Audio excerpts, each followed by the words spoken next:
Hello people, sorry for the light, it's really kind of cloudy today, so this is the light that we have. Today I want to do something a little bit different. I want to go back for January and February and tell you what I read during those months. The thing is, the majority of the books that I actually read were either written by Spanish authors or in Spanish, so I'm going to tell you the titles as they are. I will actually post the covers so you are able to see them if you want to read in Spanish some of these, or if you want to practice your Spanish with them.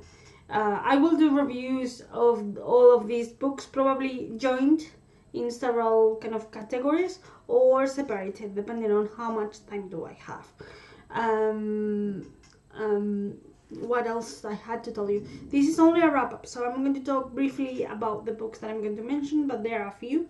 And we're going to use my phone to be able to track all the books that Goodreads stated that I read during January and February.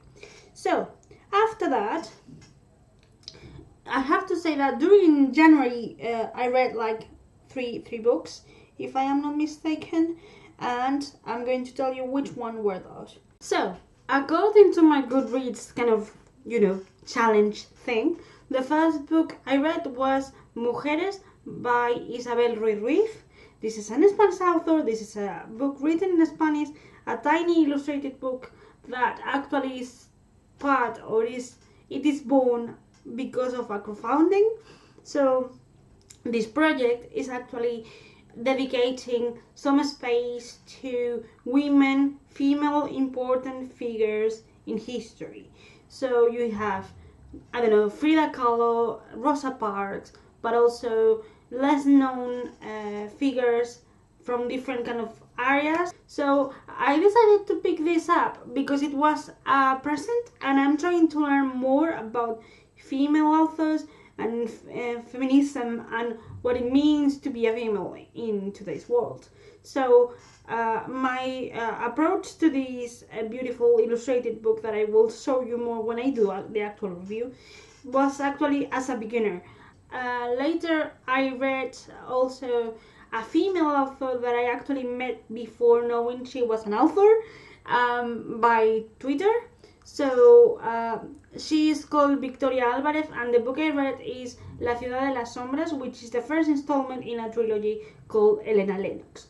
Elena Lennox is the main character of this trilogy, and this is a YA trilogy set in India during the 1920s, and I think it's a very interesting read because you see a strong female character that comes from a strong set of female characters. Her parents were actually the main characters of another trilogy, this time set for adults instead of YA. But it's really interesting to see how the family develops, because I haven't read this original trilogy, but apparently you could see her parents being the age that she is now. The story actually treats paranormal elements in India, but also it's not India now, it's on the 1920s, so you have the civil rights and the interest in India stopping being part of the English colony, but being a country by itself. So I think the author managed to mix historical, important time period with paranormal or adventure kind of plotline. But don't worry, I will tell you more about it in the review. Next, I have to check the title because I'm always the worst. So give me a minute. Let's take the phone to check it. Next, I've read, or maybe I should say I listened to Anansi Boys by Neil Gaiman. Neil Gaiman is an author that I truly respect. I think his imaginary is really, and his creative process is really, really enormous.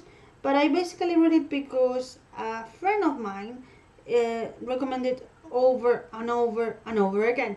But what I did was to connect to Radio 4 and listen to the dramatization of the book itself.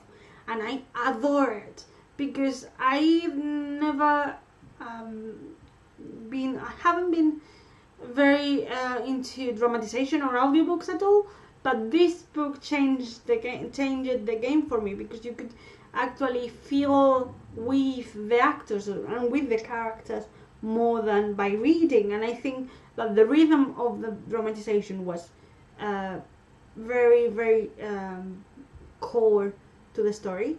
I really enjoy it. In case that you haven't read it, Anansi Boys tells the story of Charlie, a man who has discovered that his father has died.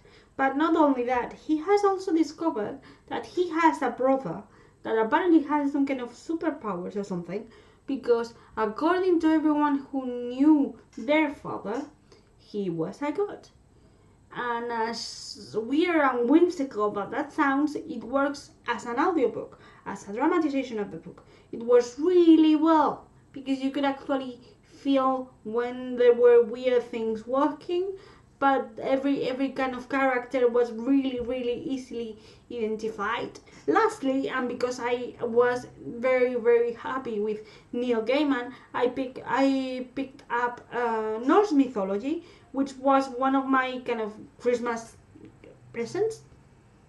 And although the idea behind Norse mythology is very intriguing and very compelling to me, because I love Marvel universe, and I thought I knew about Norse mythology. I don't. I have a relative intermediate knowledge about Greek mythology, but not Norse mythology. And I thought it was going to be a novel about it, a novel that intertwined every character as a character itself within a purpose in the novel. But it's actually short stories, short tales about the beginning of the world and the end of the world and everything in between. And even though that was a little bit, a surprise to me, I found it really interesting. I found it a little bit short. I was expecting to know more stories. I wanted more of it. However, I really liked how the tiny elements that maybe the comics, or the movies you could see about Marvel, or like in Marvel universe, with the Thor movies or the Avengers movies. It's really interesting to see how there are kind of tiny details that refer to certain tales or certain myths that maybe you don't spot if you don't know what it's actually about. And in February I only read 2 books, but I really enjoyed them. First, I read Emma by Jane Austen. You probably are going to kill me because I've said that I was going to read Emma like for ages. I actually tried twice, but until this time around I couldn't actually read it being very focused and enjoying the reading. I find Emma really, really interesting, and so far it's my favorite Jane Austen novel. I read, before having this channel, I read Sense and Sensibility and Pride and Prejudice, although I read it like before the channel and after the channel. So you will have a joint review with Pride and Prejudice and Emma, and I will tell you why I love Emma more than any other novel that I have read. Of this author. And later on I read another female author, another English female author called Edith Nesbit, who is actually known for her children's books. But however, I read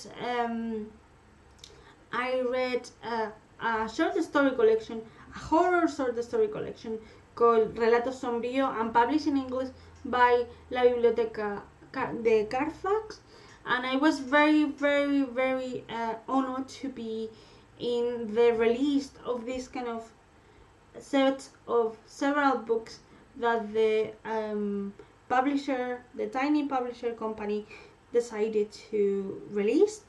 and this one was, for me, one of the most intriguing, because I've never read horror books, but this publisher company is actually specialized in horror books, and I found that I didn't know who Edith Nesbit was, so I thought I would give it a shot as a short story collection, and I actually really enjoy it, but I will tell you more in my review when I manage to do it. This is it. This is all I've read, and I hope you enjoy my short, quick video. I will tell you more about all these books before, but have you read any of the books that I mentioned, or do you know the authors? What do you think about the books that I mentioned? Give me your thoughts on the comment section down below. Oh, and if you are new, hi! I'm really glad that you are here. Of course, if you are an old subscriber, I'm really also glad to see you here. But if you are new and you like this weird kind of quick video, you can click subscribe over there, and don't forget to click as well the little bell that YouTube has set up so you know when I'm posting a new video. And of course I will link every kind of social media that I'm in, the Goodreads, the Facebook page, the Twitter and the Instagram, and also the two Amazon wishlists that I maintain, the general book wishlist and the Shakespearean wishlist, just in case that you want to know what I'm after. I hope you enjoyed this video and you have an amazing weekend, and I will see you next week with more reviews. Goodbye!